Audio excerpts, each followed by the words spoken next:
Right, ladies and gents, it's Kieran from Dad Matters. I'm here with Chris from Directions for Men. You'll have seen us share their posts on our Facebook and Twitter. So, Chris, thank you for joining us. Where did the whole Directions for Men project come from? A few different things, really, I suppose. Firstly, professional background over kind of the past 12 or 13 years, and probably about 15 years. I've worked in the criminal justice sector as a probation officer, and then latterly as a senior probation officer. And then I worked as a director of a drug and alcohol charity. And a couple of things struck me in both of those jobs is one, the number of people that you see are overwhelmingly men, 80 or 90% in some circumstances. Two, in a vast majority of cases, those men had some kind of either underlying mental health problem or just didn't really understand how to solve problems effectively without resorting to aggression or violence or getting angry and frustrated with themselves because they can't express themselves. So that was the first reason, I suppose, the professional reason.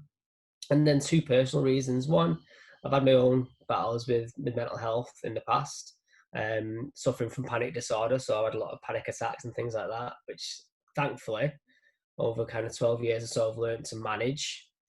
But the second one, and I suppose by far the most important of the reasons why I set up Directions for Men, was one of my family members taking his own life early last year. John Paul was someone that whose family looked after me when I was a kid quite a lot. He was always the one that was the life and soul of the party, cracking a smile and having a laugh and a joke. And we knew he was struggling, but we didn't realise he was struggling to the extent that he was. And then he took his own life. So those are the three reasons why I set up Directions for Men. So how did you get to the point where you had this kind of product? I know that I've been to a couple of groups, and I know some of the guys that have been to groups as well. And there's a lot of men's talking groups springing up, and some of them are really, really successful, and some of them seem to be that with the best intentions, guys are just kind of trying to get guys together without any kind of direction. And I think what you guys do is you have that a bit more structure, don't you, to where that comes from. So how did you get to that point? So suppose again, I'm lucky over the last 12 years in the career that I've had is that I've learned lots of things around behavior change techniques, and I've done quite a lot of CBT training and things like that. There's a couple of things really. I suppose the first thing is when you're trying to engage people, whether it's men or women, first thing is to care about people and have some compassion for them. I think if you're doing it for any other reason, then you're probably not going to be successful, because that's how people then learn to feel safe talking to you and sharing with you. But the second thing is, I think you need to have some structure in the groups, because you want the men to go away having learned something or feel like they've found something new or something different or a new way of coping. So I always wanted to have that ability to talk about techniques and strategies that guys can use in the groups, because if you keep doing what you've always done, you'll always get what you've always got. And the guys might have been coping with certain situations the same way for 30, 40, 50 years. And it's leading to huge problems for them. So I wanted them to go away having picked up something or learned something new. And that's why I thought it was important to always try and put a strategy or a technique in there. Don't get me wrong. We've had groups where we've not got to that stage because the guys have just been offloading so much. But I always have something in my back pocket to talk about. I think it's that sense of accomplishing something, isn't it? And whether that's the accomplishment can be you offloading, but it can also be, like you said, learning something new that might help you to figure it out. And as blokes, we want to have a solution to whatever's going on.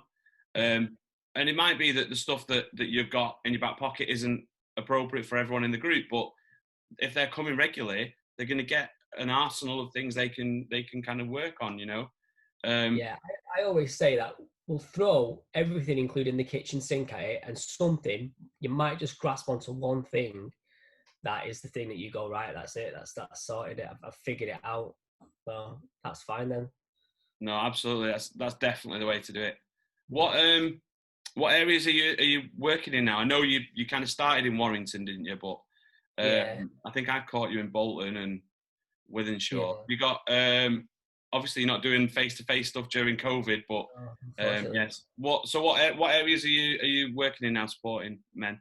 So we've got, just before COVID shut us all down, we had 3 groups going in Warrington, one of which was a walking football. We had the group in Bolton. We just launched a group in Northwich in Cheshire. And then we had Wythenshawe, Burnage, Old Trafford in Manchester, and we were just about to start off in Chorlton as well. So South Manchester, that kind of North and Mid Cheshire, and obviously good old Bolton as well was a place that we were going to every week. At the moment, we're Zooming 3 times a week, and obviously the great thing about Zoom, I don't know if you found it, Kieran, is that geography doesn't really matter.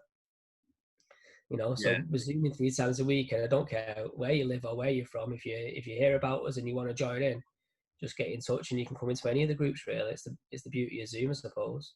Yeah, absolutely. We've done some of our online dad chats. So normally we do them in antenatal classes where new dads come to find us. We talk about Yeah. attachment and mental health, and obviously we can't do that. So we do our online dad chat, and we've had dads from all over the place. We've had mums, we've had midwives, all joining in on the chat, all asking us questions, sending us questions beforehand that we can try and talk about on the chat. So yeah, it's a completely new way of working, and I don't think it's going away. I think that we'll embed this into the work that we do, and obviously face-to-face work is key, but we can carry on doing virtual stuff as well, and it's a way to get other dads that may not come to the face-to-face stuff, Yeah, we're going to have to carry on doing it this way, because I think the ability for men to connect to us wherever they're from is just to. Can you hear my dog going off in the background? And my dad's going mad, someone knocks on the door. Sorry.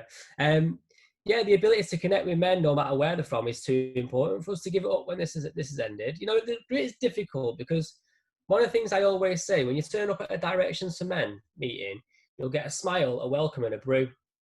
And obviously, you can't run up and give someone a massive handshake, but you can still smile, you can still have a nice introduction, and tell them to bring a brew themselves to the meeting. So it is a little bit different, and I think building that rapport is a bit more difficult when you're doing it online than it is face to face. But yeah, I don't think Zoom will go away for us. My plan is to keep doing Zoom meetings even when we can meet face to face.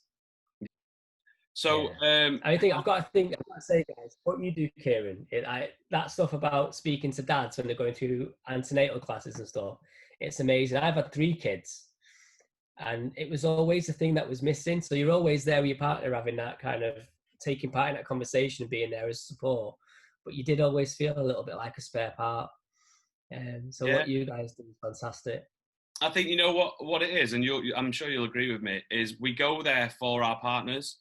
And we go to find out how we can help our partners to be better mums, but we don't think about our role and how we can be better dads, and how that whole process can help us to do that. What we do is engage those dads and talk to them in a place where they can't really get away from us. We're telling them about attachment, we're talking about their mental health, we're talking about mum's mental health, we're talking about accessing services, and it helps the dads then to kind of feel a part of the whole process. One of the things that's key for what we do is to have a support network of places we can refer dads to, and that's kind of why we're talking to you. Earlier on, I was talking to Wise Up, which is a Bolton-based organisation. They talk about addiction and mental health. They're fantastic guys. We also refer to places like Andy's Man Club, but they only have 2 in Greater Manchester. But another great place for men to go and offload. And then there's loads of online resources like Dad AF, which is an app who've got a fantastic structure. There's other places where sometimes it's not appropriate to be talking about mental health issues or parenting issues, because you don't get the kind of right advice, or you get too much advice of different sorts.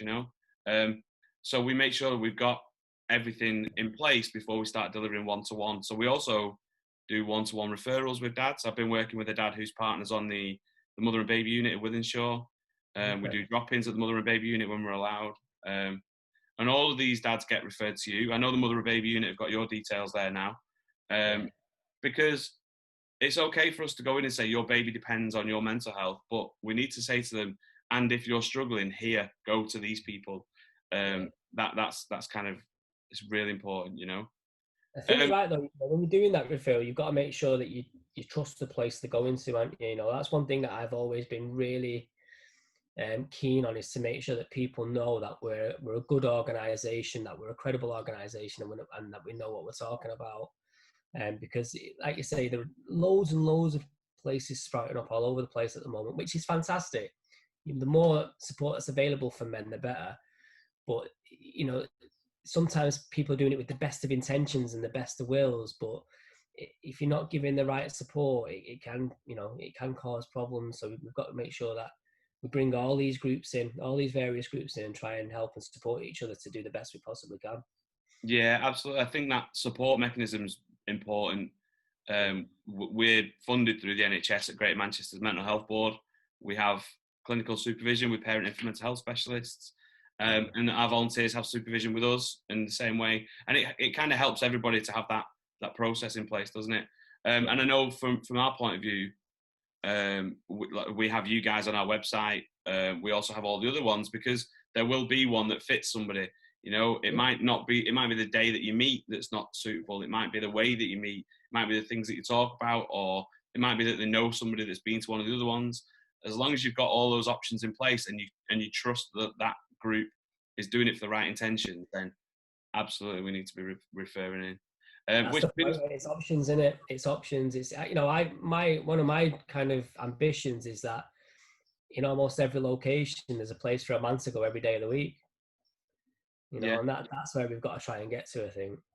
Yeah, absolutely. And I think that's one of the key issues, is how do we make sure that men know that it's for them?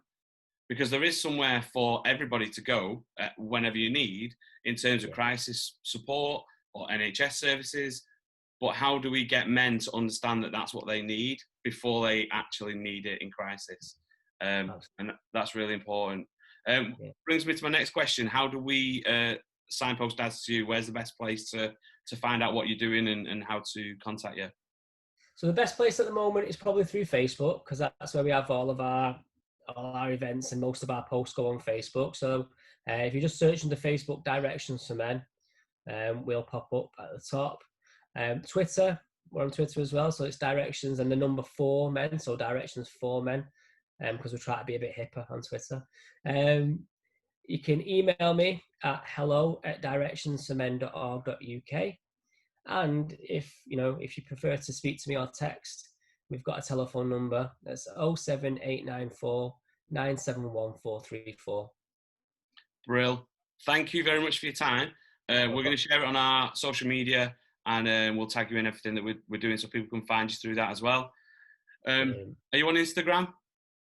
No, I'm not that hip yet. No, we've got Instagram, but I don't know how to use it. The guys from Wise use it all the time. They put live videos on there and everything, and I just haven't got a clue yet.